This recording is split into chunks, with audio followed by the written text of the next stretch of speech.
नमस्ते। Government college Deoli के YouTube channel में आज हम बीए जो फर्स्ट ईयर है उसका जो पेपर सेकंड है उसकी क्लास आज हम स्टार्ट करते हैं।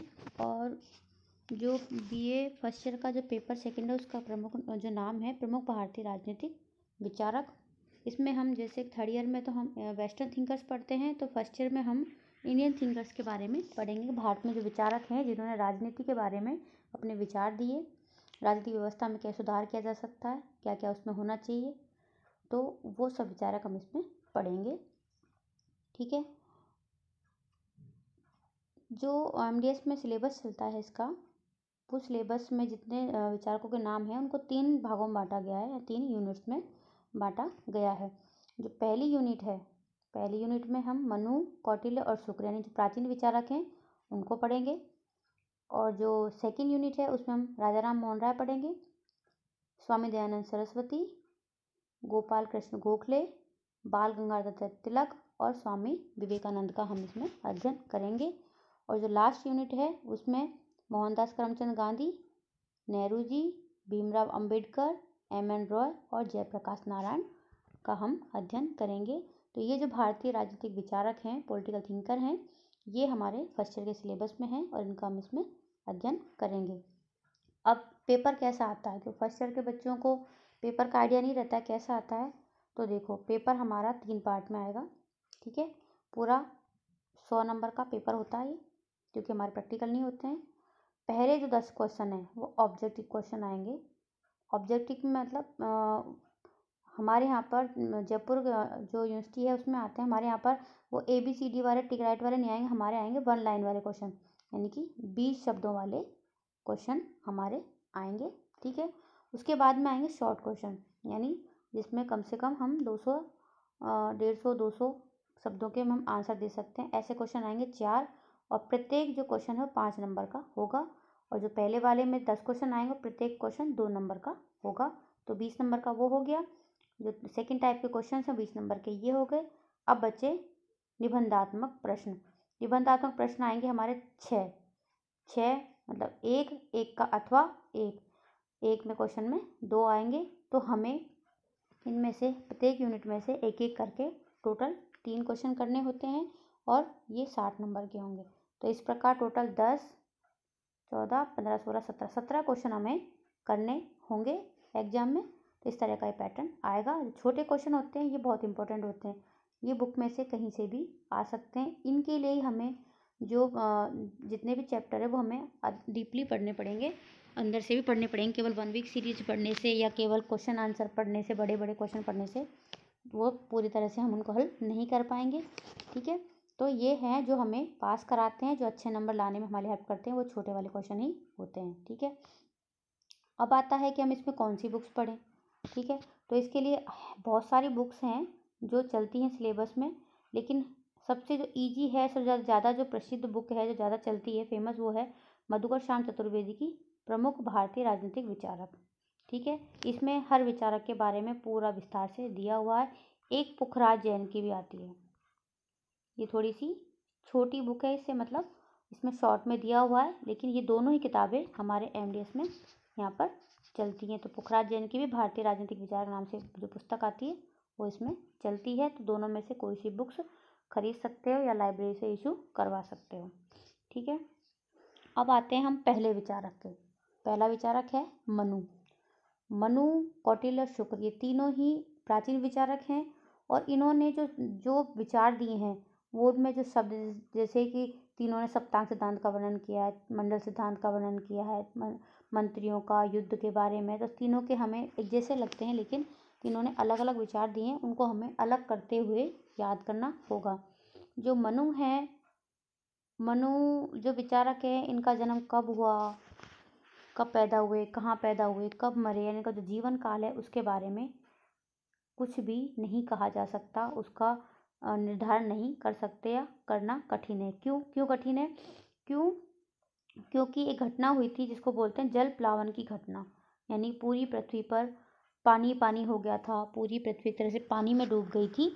और ऐसी घटना घटने के बाद में पृथ्वी पर जो उपस्थित सारे मनुष्य मर गए थे।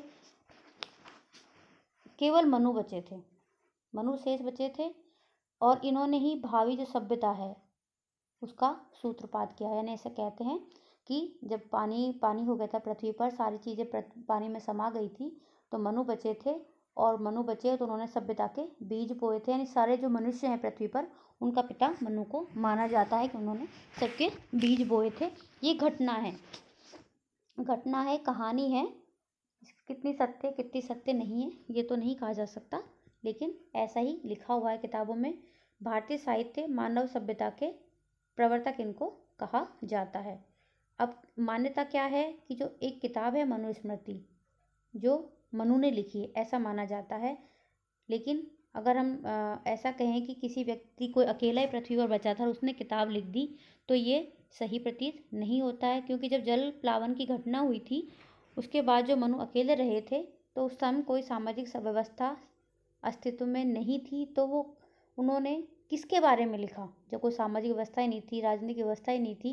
जबकि मनुस्मृति में जो लिखा गया है सब इन्हीं के बारे में लिखा गया है, तो फिर कैसे लिख दिया? ऐसा माना जाता है कि ये इसने नहीं लिखी है। पौराणिक आख्यानों में कहा गया है, मतलब वर्णन है मनु परंपरा का, और उससे ऐसा लगता है कि मानव सभ्यता का सूत्रधार मनु थे और मनु सामाजिक व्यवस्था की व्याख्या और विधियों की संहिताबद्ध प्रस्तुति के संस्थागत प्रतीक बन गए थे। इस प्रकार मनु परंपरा में ही किसी बाद में आने वाले व्यक्ति ने, जिनको मनु कह सकते हैं, उन्होंने मनुस्मृति की रचना की होगी। ठीक है, यानी जो मनु पहले बचे थे, जो एकमात्र प्राणी थे पृथ्वी पर, जरूर नहीं उन्होंने ही मनुस्मृति की रचना की हो। बाद में किसी मनुवादी परंपरा के अंतर्गत ही किसी दूसरे मनु ने इसकी रचना की होगी। ठीक है, तो ये घटना थी। जब हम सर्च करते हैं कि भाई घटना कैसी थी, हम तो उस टाइम थे नहीं, तो नेट पर सर्च करते इस तरह की आती है कि पृथ्वी पर कोई नहीं बचा था, सब जगह पानी पानी हो गया, तो एक मछली आई थी, मछली ने मनु को बचा के ले गई थी और उन्होंने मानव सभ्यता का सूत्रपात किया था। अब आता है मनुस्मृति के बारे में। मनुस्मृति के बारे में एग्जाम में क्वेश्चन पूछते हैं कि मनुस्मृति के बारे में आप क्या जानते हो, या मनुस्मृति की विषय वस्तु क्या है, या मनुस्मृति को किसने लिखा है। ठीक है, या फिर क्वेश्चन क्या पूछे थे, मनुस्मृति कितने अध्याय में विभाजित है। ठीक है, यानी एक छोटे शब्द मनुस्मृति में से कितने सारे छोटे छोटे क्वेश्चन बन सकते हैं, 2-2 नंबर के भी, और इसमें से 5 नंबर क्वेश्चन पूरा मनुस्मृति के बारे में बन सकता है। 5 नंबर के क्वेश्चन में ये हमने सारी बातें लिखनी होंगी जो इस पूरे मनुस्मृति के बारे में बताई जाएंगी। मनुस्मृति में जो अध्याय है उनमें से भी कई बार क्वेश्चन पूछते थे मनुस्मृति के 7वें अध्याय 5वें अध्याय में क्या क्या दिया गया है, या पर्टिकुलर किसी विषय को दे देंगे कि ये विषय मनुस्मृति के किस अध्याय में वर्णित है। तो ठीक है, तो क्वेश्चन कैसे भी आ सकते हैं, हमें उसके बारे में सारी जानकारी होनी चाहिए। ठीक है, तो राजनीतिक और सामाजिक चिंतन के स्रोत के रूप में मनुस्मृति का एक विशेष महत्व है। जितनी भी स्मृति हैं उनमें मनुस्मृति को सर्वश्रेष्ठ माना जाता है। अब इसके जो रचनाकार की रचना कब की गई थी, जब मनु के काल का ही हमें पता नहीं है, तो मनुस्मृति का जो रचना काल है उसके बारे में भी विद्वानों में एक मतता नहीं है। सब लोग अपने अपने हिसाब से अलग अलग टाइम में इसको लिखा हुआ मानते हैं। जैसे डॉक्टर विनय कुमार सरकार कहते हैं कि मनुस्मृति 150 ईस्वी पूर्व लिखा गया ग्रंथ है। डॉक्टर सोलेटोर ने मनुस्मृति का जो समय बताया है रचना का, वो है 1900 ईसा पूर्व से 1800 ईसा पूर्व बताया है। मैक्स मूलर ने मनुस्मृति को ईसा के पश्चात 4वीं शताब्दी के बाद के किसी समय की रचना माना है। ठीक है, जॉर्ज हुलर ने मनुस्मृति को 2वीं शताब्दी की पूर्व रचना माना है, और डॉक्टर बेनी प्रसाद ने इस काल निर्धारण को ही सर्वाधिक व्यावहारिक माना। किसको? ईसा पूर्व 2वीं शताब्दी को। ठीक है, उसको ही उन्होंने माना है। अब आता है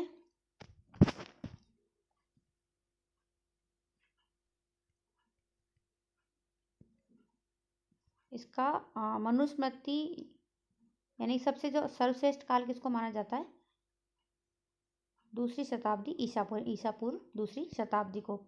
मनुस्मृति मूल रूप से राजनीतिक प्रकृति का ग्रंथ नहीं है। ये कई बार क्वेश्चन आ जाते हैं कि मनुस्मृति किस प्रकृति का ग्रंथ है, राजनीतिक है, सामाजिक है, का आर्थिक है।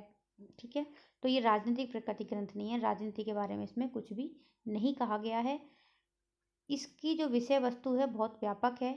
इसमें सामाजिक व्यवस्था, तो मतलब मेन चीज़ क्या है, सामाजिक व्यवस्था के विविध पक्षों से संबंधित आचार संहिता का वर्णन किया गया है। यानी कि एक समाज के अंदर व्यक्ति जो है किस तरह से रहें, उनमें क्या क्या नियम कानून होने चाहिए, कैसे वो अपने जो सामाजिक व्यवस्था के अंदर पूरी तरह से व्यवस्था बनाए रखें, उनका एक आचार संहिता नियमावली इसमें लिखी हुई है। सामाजिक व्यवस्था के संदर्भ में लिखा हुआ है। सामाजिक व्यवस्था के विभिन्न पक्षों की जो आचार संहिता है उसको इसमें प्रस्तुत किया गया है। राज्य को मनुस्मृति सामाजिक व्यवस्था का ही एक अनिवार्य और महत्वपूर्ण व्यवस्था मानता है। राज्य को सामाजिक व्यवस्था का अंग माना गया है। राजनीतिक व्यवस्था का इसमें कोई वर्णन नहीं है, अलग से नहीं, पर्टिकुलर राजनीतिक ग्रंथ नहीं है। मनुस्मृति है उसको 12 अध्यायों में विभाजित किया गया है। यानी मनुस्मृति में कितने अध्याय हैं? 12 अध्याय। क्वेश्चन बन गया ना। अब इन अध्यायों में अलग अलग विषयों का वर्णन किया गया है। हम उनको शॉर्ट में फटाफट देखते हैं क्या क्या है। जो पहला अध्याय है उसमें है संसार की विभिन्न प्राणियों की उत्पत्ति, या संसार में विविध प्राणियों की उत्पत्ति कैसे हुई उसके बारे में जो मनु ने लिखा है वो इसमें है। द्वितीय है दूसरे अध्याय में संस्कार विधि, ब्रह्मचर्य, व्रत विधि और गुरु के प्रति अभिवादन की विधि का वर्णन है। तीसरे अध्याय में ब्रह्मचर्य की समाप्ति होने के बाद समावर्तन, पंच महायज्ञ और नित्य श्राद्ध विधि का वर्णन किया गया है।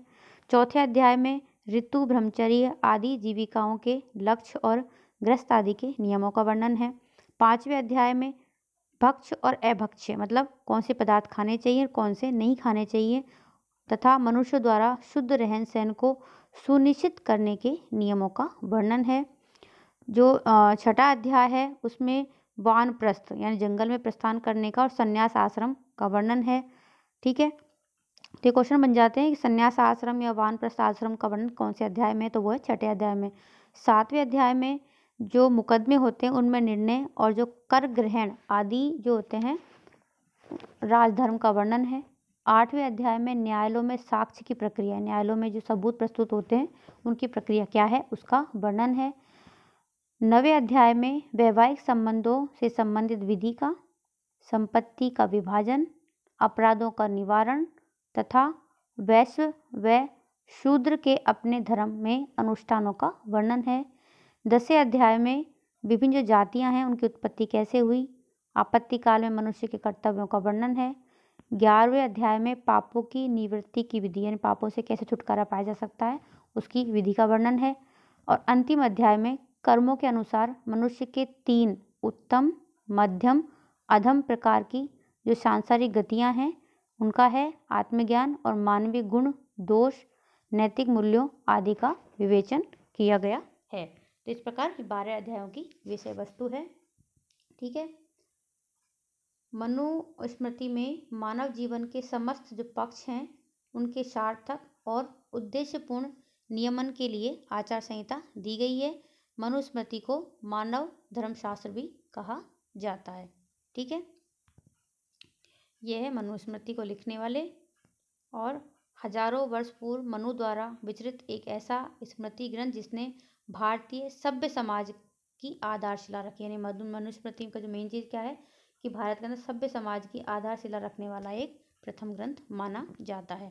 ठीक है, अब आते हैं अगले क्वेश्चन पर कि मनु के अनुसार राज्य की, क्योंकि राज्य को समाज का एक भाग माना है सामाजिक व्यवस्था का, तो राज्य के बारे में इसमें जो विचार दिए गए हैं उनमें पहला है राज्य की उत्पत्ति के बारे में। राज्य की उत्पत्ति कैसे हुई और राज्य संबंधी मनु के विचार क्या हैं वो है। मनुस्मृति में राज्य को क्या माना है, ये भी क्वेश्चन आता है मनुस्मृति में राज्य को क्या माना है, तो ये क्वेश्चन है। क्वेश्चन में क्या माना है, सामाजिक व्यवस्था का एक अनिवार्य और महत्वपूर्ण अंग माना है। ठीक है, मनु ने राज्य की उत्पत्ति के संबंध में किस सिद्धांत का प्रतिपादन किया है, तो वो है दैवीय सिद्धांत की उत्पत्ति का प्रतिपादन। दैवीय का मतलब क्या होता है, ऐसे हम सरल शब्दों में समझें कि पृथ्वी पर जब जो शक्तिशाली बलवान लोग थे, यानी कि उन्होंने कमज़ोर प्राणियों को, मनुष्यों को, जानवरों को खाना पीना शुरू कर दिया, मारना शुरू कर दिया, तो भगवान ने अवतार लिया और उनको बचाया था। ऐसा कहा जाता है कि देवताओं के द्वारा राज्य की उत्पत्ति हुई और जो राजा बना था उसमें देवता जो है ना ईश्वर का अवतार उसको माना गया था। ठीक है, तो मनु ने राज्य की उत्पत्ति के संबंध में दैवी उत्पत्ति के सिद्धांत का प्रतिपादन किया।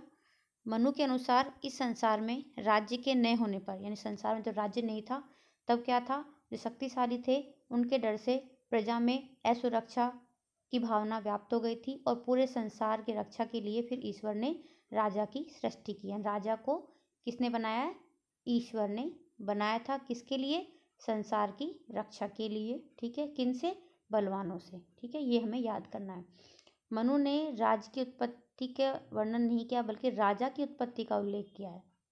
देखो, ये कंफ्यूज वाला क्वेश्चन पूछते हैं कि मनु ने किसकी उत्पत्ति के बारे में वर्णन किया? राजा की, राज्य की, राजा और राज्य की, राजपद की। तो राजा की उत्पत्ति की है कि जो राजा है पर्टिकुलर व्यक्ति, उसने मतलब ईश्वर ने राजा को संपूर्ण संसार की रक्षा करने का दायित्व दिया था। इस तथ्य से यह व्यक्त होता है कि मनु ने प्रसंग के अनुसार राजा और राज्य दोनों को पर्यायवाची मान लिया है। मतलब मनु ने राजा और राज्य में कोई अंतर नहीं माना है, दोनों को एक ही माना है। किंतु इसका अर्थ ये नहीं कि मनु शासक के रूप में राजा और एक संप्रभु संस्था के रूप में राज्य के मध्य कोई अंतर ही नहीं करता है, दोनों के बीच में अंतर भी करता है। ठीक है, ये चीज़ याद करने योग्य है, इसको याद करना पड़ेगा हमें कि किसकी उत्पत्ति के बारे में वर्णन किया है। राज्य को, राजा को पर्यायवाची माना है, लेकिन दोनों को राजा एक शासक माना है उसने, और राज्य को एक संप्रभु संस्था के रूप में बताया है। एक संप्रभु संस्था के रूप में राज्य के अस्तित्व में आने से मानव समुदाय शासक और शासित के रूप में विभाजित हो गया है। जैसे ही राज्य का अस्तित्व आया, राज्य संप्रभु संस्था बनी, तो उस राज्य में जितने भी लोग थे उनको पूरा जो मानव समुदाय था वो दो भागों में बट गया था। एक भाग शासक कहलाया, जो राज्य करता था, राजा जिसके पास राजा के सारे अधिकार थे, शासन चलाना, जनता की सुरक्षा और जन कल्याण का कर्तव्य था। दूसरा शासित, जो जिनके ऊपर वो को शासन करता था। मनु के अनुसार ईश्वर ने, भगवान ने जो राजा है उसमें किन किन जो और ईश्वर है उनका अंश डाला था। तो उसने में देखो, इंद्र का अंश डाला, वायु, यम, सूर्य, अग्नि, वरुण, चंद्रमा और कुबेर का सारभूत नित्य अंश लेकर राजा की सृष्टि की। इतने सारे जो देवता हैं इनका अंश लेकर राजा की सृष्टि की। इन जो देवताओं की जो विशेषताएं होती है कि इंद्र देवता बरसात करता है, वायु देवता प्राणवायु फैलाता है, सूर्य देवता प्रकाश देता है, अग्नि देवता हमें अग्नि देता है। तो इनका एक जो विशेषता है इनकी, वो सारी विशेषताएं लेकर एक राजा की सृष्टि की। इस प्रकार मनु के अनुसार राजा समस्त देवों के नित्य अंश से रचित है। मनु के अनुसार राजा जिस सत्ता का प्रतिनिधित्व करता है उसे मनुष्य द्वारा चुनौती नहीं दी जा सकती। यानी कि जिस राजा को ईश्वर ने बनाया है, मनुष्य उसको कभी भी चुनौती नहीं दे सकते। इस अर्थ में वह संप्रभु शक्ति का प्रतीक है। राजा की या राज्य की संप्रभुता का मतलब क्या है कि राजा को राज्य में रहने वाला कोई व्यक्ति उसके विरोध में नहीं बोल सकता, कोई उसकी चुनौती नहीं दे सकता। मनु ने स्पष्ट किया है कि राजा अपनी सत्ता में अग्नि, वायु, सूर्य, यम, कुबेर और इंद्र आदि देवों की शक्ति को प्रतिबिंबित करता है, अतः उसका प्रभाव अक्षुण्ण है। राजा के साथ दिव्य शक्ति का जो संयोग मनु द्वारा किया गया है उसको स्पष्ट करते हुए वो कहते हैं कि राज्य की शक्ति का अतिक्रमण करना किसी भी व्यक्ति के लिए संभव नहीं है। राज्य की शक्ति का कोई भी अतिक्रमण नहीं कर सकता, क्योंकि इसके गंभीर दुष्परिणाम हो सकते हैं। मनु ने चेतावनी दी है कि अग्नि असावधानी से उसे स्पर्श करने वाले व्यक्ति को ही जलाती है, किंतु जो राज्य की अग्नि है वो चिर संचित धन संपदा सहित समस्त कुल को जला देती है। मतलब समझ में आया मनु ने क्या कहा है? मनु ने कहा है कि जब हम आग को कई बार गलती से हाथ लग जाता है तो केवल हमारे हाथ को जलाएगी, स्पर्श करने वाले व्यक्ति को जलाएगी। ठीक है, लेकिन जो राज अग्नि है, राजा को अगर क्रोध आ गया, राजा किसी को कोई सजा देता है तो उससे वो व्यक्ति नहीं, उसकी पूरा कुल खत्म हो जाता है, उसकी पूरी धन संपदा सब खत्म हो जाती है, वो सबको जला सकता है। अग्नि से ज़्यादा खतरनाक राजअग्नि है। ठीक है, राजअग्नि मतलब राजा का गुस्सा, राज्य का विद्रोह करने की जो सजा है वो। मनु ने राजा शब्द को राज्य के संस्थागत अर्थ में प्रयोग करते हुए स्पष्ट कर दिया है कि शक्ति व प्रभाव वस्तुतः शासन के पद पर बैठे हुए व्यक्ति का नहीं है, अपितु राज सत्ता का है। यानी मनु कहता है कि कोई राजा की जो गद्दी पर बैठा व्यक्ति है वो उसकी शक्ति नहीं है, कुछ भी उसका कोई प्रभाव नहीं जिसके बल पर जनता उसके आज्ञाओं का पालन करती नहीं।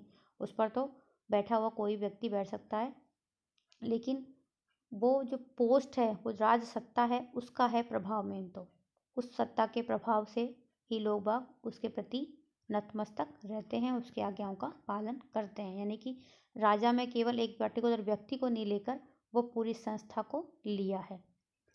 मनु कहते हैं कि साधारण मनुष्य मानकर राजा के पद पर प्रतिष्ठित बालक का भी कोई व्यक्ति अपमान न करे, क्योंकि यह वस्तुतः मनुष्य के रूप में स्थित देवी शक्ति का ही प्रतिनिधि है। जैसे वो दलाई लामा, ये जो लामा होते हैं उधर की साइड में, तो वो जो लामा जो है, लामा जो पोस्ट है, जो उस पर दलाई लामा जो पोस्ट है उस पर कोई चाहे बच्चा बैठे, चाहे कोई जवान बैठे, चाहे कोई कैसा ही व्यक्ति बैठे, उस व्यक्ति से उसको कोई फर्क नहीं पड़ता। ठीक है, वो पोस्ट का फर्क है। इसलिए जो पोस्ट पर अगर कोई भी व्यक्ति बैठा हुआ है तो उसका कोई अपमान नहीं कर सकता है। ठीक है, क्यों? क्योंकि वो एक ईश्वर का प्रतीक माना जाता है, उसमें देवी शक्ति होती है। मनु ने राज्य की उत्पत्ति प्रक्रिया का व्यवस्थित विवेचन नहीं किया है। राज्य की उत्पत्ति की कैसे हुई कि उसका पूरा विस्तार से व्यवस्थित विवरण उसने नहीं किया है। राज्य की उत्पत्ति के प्रसंग में उसने ईश्वरीय हस्तक्षेप का केवल संकेत दिया है। संकेत मनु के इस आग्रह को व्यक्त करता है कि जनता की गतिविधियों के उद्देश्यपूर्ण नियंत्रण का विचार सामान्य मानवीय विवेक की तुलना में उच्चतर व श्रेष्ठतर होता है। शासन के मूल विचार की श्रेष्ठता को ही मनु ने दिव्यता के रूप में परिभाषित किया है। यानी राजा की दिव्यता का मतलब क्या बताया है मनु ने? शासन के श्रेष्ठता को दिव्यता के रूप में परिभाषित किया है।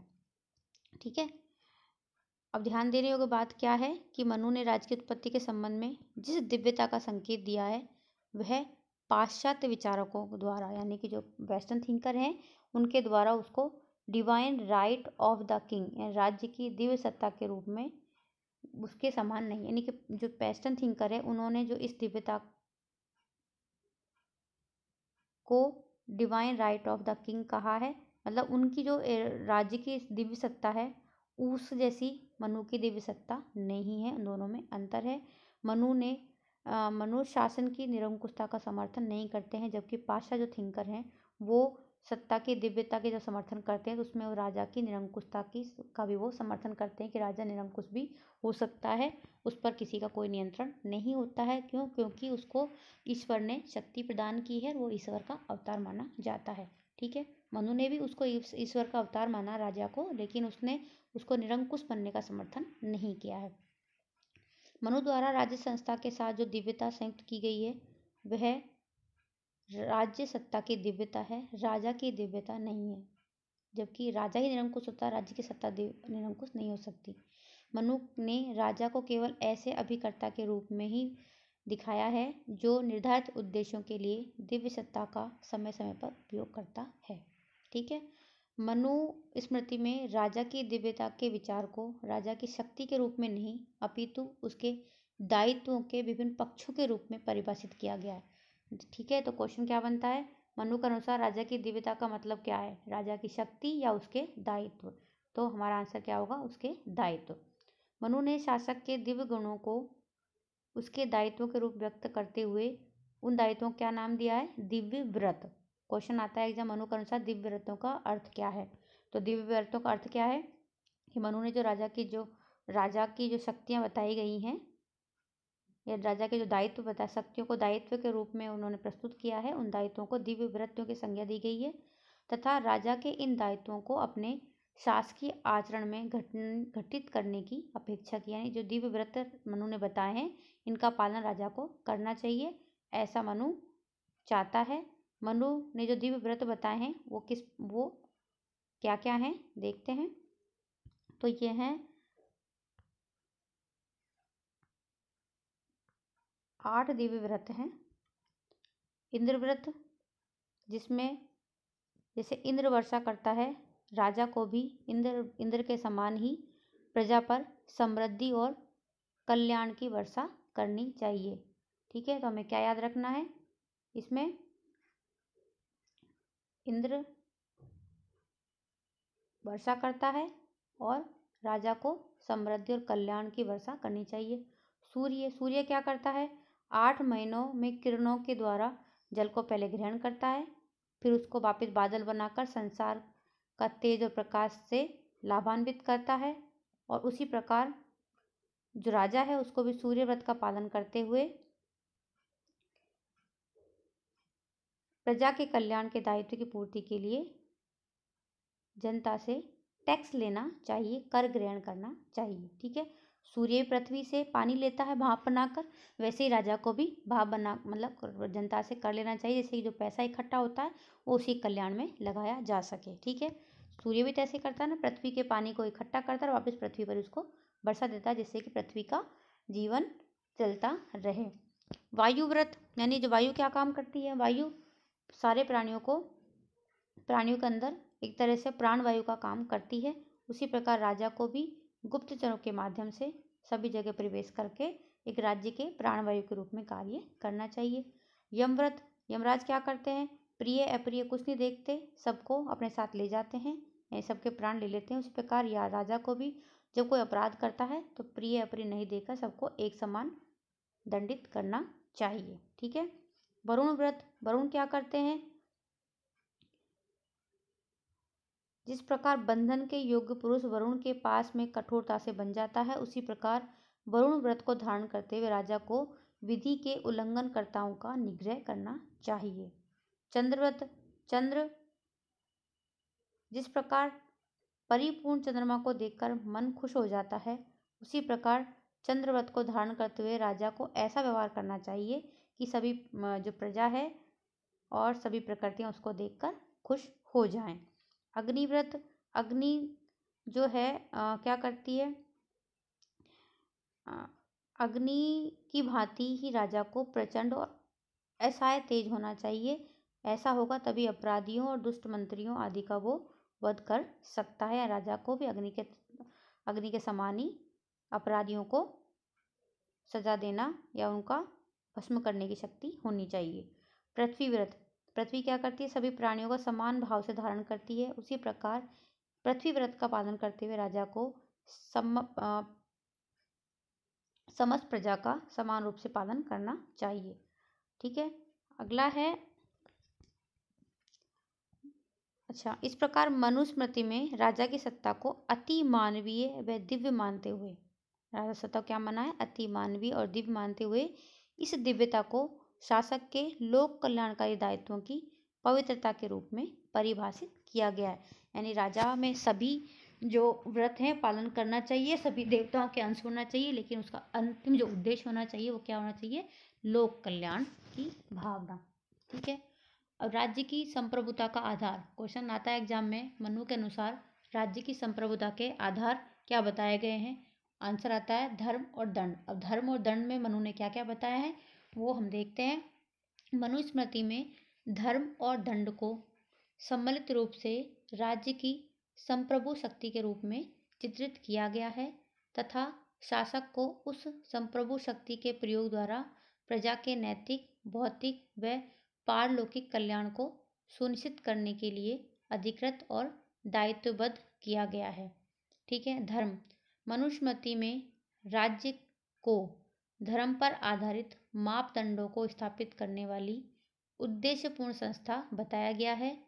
ग्रंथ में यानी मनुस्मृति में धर्म की परिधि में किन किन चीज़ों को शामिल किया गया है? उनमें है नैतिक मूल्य, धर्म में क्या क्या चीज़ शामिल होती है? नैतिक मूल्य, सदाचार के शाश्वत सिद्धांत, सामाजिक व्यवस्था के आधारभूत नियम, प्रजा के कल्याण के प्रति शासक के सकारात्मक दायित्व, शासकीय शक्ति का प्रयोग करते समय शासक से अपेक्षित मर्यादाओं आदि को सम्मिलित किया गया है। किसमें? धर्म में। ठीक है, मनुस्मृति में धर्म और राज्य को एक दूसरे पर निर्भर माना है। राज्य धर्म पर निर्भर है क्योंकि उसका अस्तित्व ही धर्म के प्रवर्तन के लिए है। धर्म राज्य पर निर्भर है। क्यों? क्योंकि राज्य के संस्थागत माध्यम के बिना धर्म का सुरक्षित रहना संभव नहीं है। ठीक है। अब आता है दंड। धर्म के नैतिक बल को, यानी धर्म में जो चीज़ लिखी गई हैं उनका पालन कैसे कराएंगे? तो वो दंड के द्वारा ही कराया जा सकता है। धर्म के नैतिक बल को व्यवहार में लागू करने के लिए किसी भौतिक सहारे की आवश्यकता होती है। मनुस्मृति में दंड को ऐसी भौतिक शक्ति के रूप में प्रस्तुत किया गया है जो धर्म को बाध्यकारी रूप से परिवर्तित कर सके। यानी दंड किसको कहा गया है? जो धर्म का पालन करवा सके और उसको लागू परिवर्तित कर सके। मनुस्मृति में दंड को केवल, दंड का मतलब केवल सजा देना, कोड़े मारना नहीं बताया गया है। उसके अनुसार भौतिक बल के साथ 3 तत्व और सम्मिलित होते हैं तब जाके वो दंड बनता है। जैसे जिसको हम भौतिक बल, जिसके लिए भौतिक बल प्रयोग करते हैं वो उसका कोई नैतिक उद्देश्य होना चाहिए। ठीक है, जिससे उसको उचित ठहराया जा सके। एक प्राधिकृत निकाय, यानी कि जो सज़ा देते हैं, दंड देता है, वो एक संस्था द्वारा दिया जाना चाहिए जो नैतिक प्रयोजन के लिए भौतिक शक्ति का प्रयोग करने की उत्तरदायी। हर कोई, मतलब राज्य के अंतर्गत हर किसी को दंड का प्रयोग करने का अधिकार नहीं होता है। वो एक प्राधिकृत संस्था होती है जिसको ये अधिकार दिया जाता है। वो एक राजा ही होता है और राज्य होता है। अनुउल्लंघनीयता, यानी अर्थात वह भौतिक बल मात्रा व प्रभाव में ऐसा हो जिसे कि कोई भी व्यक्ति या व्यक्ति समुदाय चुनौती देने में सक्षम नहीं हो। मनुस्मृति में दंड को सर्वोपरि सत्ता स्वीकार किया गया है। मनुस्मृति राजा को दंड का स्वामी नहीं बताती अपितु अभिकर्ता मात्र बताती है। इसका मतलब ये है कि दंड देने का अधिकार राजा को है, संस्था को है, ठीक, प्राधिकृत संस्था को है, लेकिन वो उसका स्वामी नहीं है। ठीक है, वो क्या है? एक अभिकर्ता मात्र है, उसका एजेंट मात्र है, जो कि धर्म के सिद्धांतों और विधि की प्रक्रिया के अधीन रहते हुए निश्चित प्रयोजन के लिए दंड का उपयोग करता है। यानी उसकी मन मर्जी नहीं चलती, उसमें एक प्रक्रिया होती है कानून की, उसको अपनाकर ही उसका प्रयोग किया जा सकता है। इस प्रकार मनु ने स्पष्ट किया है कि राजा द्वारा धर्म के विरुद्ध किया गया दंड लोक में उसकी अपकीर्ति और परलोक में उसके नरक गमन का कारण बनता है। मनु ने चेतावनी दी है कि दंड का दुरुपयोग करने पर यह दंड ही राजा को नष्ट कर देता है। क्वेश्चन पूछते हैं, मनु के अनुसार राजा का जो विनाश है कैसे होता है, किस कारण से होता है? वो है दंड का दुरुपयोग करने पर। इस प्रकार राजा दंड की संप्रभु शक्ति के अधीन है, यानी राजा असीमित शक्ति का प्रयोग नहीं कर सकता है। ठीक है, वो भी सीमित शक्तियों का प्रयोग करता है। राजा को दंड के अधीन मानकर मनु ने राज्य और शासक के मध्य अंतर को स्पष्ट किया है। ठीक है, तो आज हमने मनु के जो परिचय है और राज्य के संबंधी विचार हैं और संप्रभुता संबंधी विचारों का वर्णन किया है। इसके अंदर बहुत सारे टॉपिक हैं जिनको हम छोटे छोटे पार्ट में अध्ययन करेंगे, क्योंकि एक साथ जो थिंकर हैं वो एक साथ याद नहीं होते हैं, खासकर जो ये प्राचीन भारतीय चिंतक हैं ये। ठीक है, तो अगले वीडियो में हम फिर मिलेंगे।